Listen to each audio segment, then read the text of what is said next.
20 August অনুষ্ঠেয় দেশের 23তম রাষ্ট্রপতি নির্বাচনে বিএনপির প্রার্থী হিসেবে দলটির মহাসচিব মির্জা ফখরুল ইসলাম আলমগীর মনোনয়ন জমা দেওয়া হয়েছে। দুপুরে দলের শীর্ষ পর্যায়ের বৈঠকে চূড়ান্ত সিদ্ধান্তের পর নির্বাচন কমিশনে আনুষ্ঠানিকভাবে তার মনোনয়নপত্র জমা দেন বিএনপির নেতৃবৃন্দ। এদিকে 11 দলীয় ঐক্যের প্রার্থী হিসেবে প্রতিদ্বন্দ্বিতা করবেন লিবারেল ডেমোক্রেটিক পার্টির চেয়ারম্যান ও সাবেক মন্ত্রী কর্নেল অবসরপ্রাপ্ত অলি আহমদ। সকালে আগারগাঁওয়ে নির্বাচন কমিশন সচিবালয়ে ডক্টর অলি আহমদের পক্ষে মনোনয়নপত্র জমা দেন 11 দলীয় ঐক্যের শীর্ষ নেতারা। হাসিবুল ইসলাম শান্তর প্রতিবেদনে বিস্তারিত। বৃহস্পতিবার সকালে আগারগাঁওয়ে নির্বাচন কমিশন কার্যালয়ে ডক্টর অলি আহমেদের পক্ষে মনোনয়নপত্র জমা দেন 11 দলীয় ঐক্যের শীর্ষ নেতারা। জামায়াতে ইসলামীর সহকারী সেক্রেটারি জেনারেল হামিদুর রহমান আজাদের নেতৃত্বে একটি প্রতিনিধি দল প্রধান নির্বাচন কমিশনারের কাছে এই মনোনয়নপত্র হস্তান্তর করেন।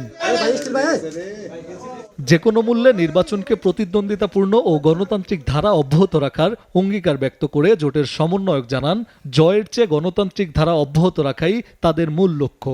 গণভোটের রায় ও জুলাই সনদ যথাসময়ে বাস্তবায়ন হলে সংসদ সদস্যরা নিজ দলের বাইরেও স্বাধীনভাবে ভোট দিতে পারতেন।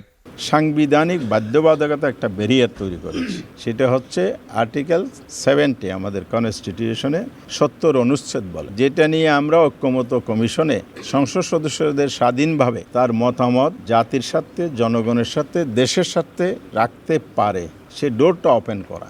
গণভোটে এটা পাশ হওয়ার পরও 12 ফেব্রুয়ারি বিএনপির একগুঁয়েমি এবং দলীয় সংকীর্ণতার কারণে, দেশের স্বার্থকে প্রাধান্য দিতে না পারার কারণে, প্রাতিষ্ঠানিক রূপ দেওয়ার ক্ষেত্রে ওনাদের গড়িমসির কারণে এই সংস্কারটা ওনারা করছেন না।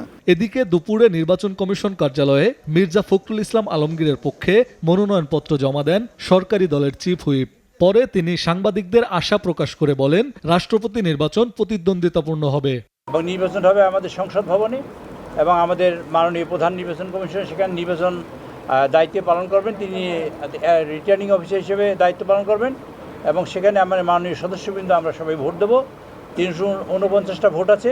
349টা ভোটের মধ্যে আপনারা জানেন, ইতিমধ্যে আপনারা জানতে পেরেছেন, আমাদের 11 দলীয় জোট থেকে আরেকজন সদস্য হয়েছেন কর্নেল অলি আহমদ সাহেব। কাজী জি, উনি জোট থেকে মনোনীত হয়েছেন। কাজী তারাও মনোনয়নপত্র জমা দিয়ে গেছেন। আমরা সেদিন ভোট করব। এটা গণতন্ত্রের বিউটি হইল আমরা কন্টেস্ট করেছি, নির্বাচিত হয়েছি। শান্তিপূর্ণ নির্বাচনে 20 আগস্ট দেশ পাচ্ছে 23তম নতুন রাষ্ট্রপতি। সবাই তাকিয়ে আছেন সেই দিনের দিকেই।